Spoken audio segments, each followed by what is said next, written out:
تعالوا اقول لكم النهارده على طريقتي للكفته، سهله وسريعه وتنفع للدايت وما فيهاش مجهود خالص خالص وبدون دهون كتيره نهائي.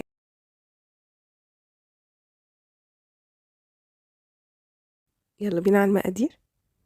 هنحتاج نص فلفله حمراء وبصلايه وسط، وهنا هنضربهم كويس في الكبه.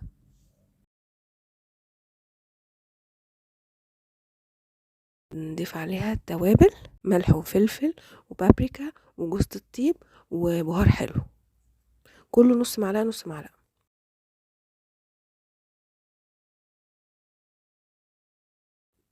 وبعدين نضيف اللحمه، هنحط نص الكميه ونديها ضربه مع التوابل والخلطه اللي عملناها.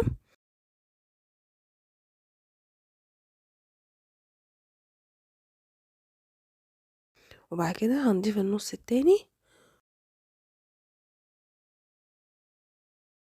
وبعدين هضيف عليها معلقتين كبار بقسماط.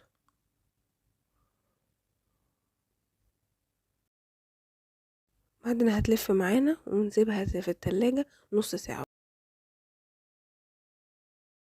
بعدين نبدأ نكورها ونعملها بالشكل ده. في طاسة بقى هحط معلقتين زيت عباد الشمس عادي.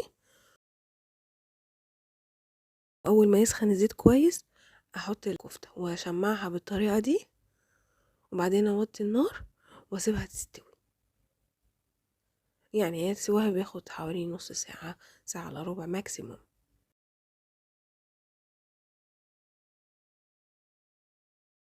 أول ما تاخد اللون بالطريقة دي يبقى هي كده تمام استوت.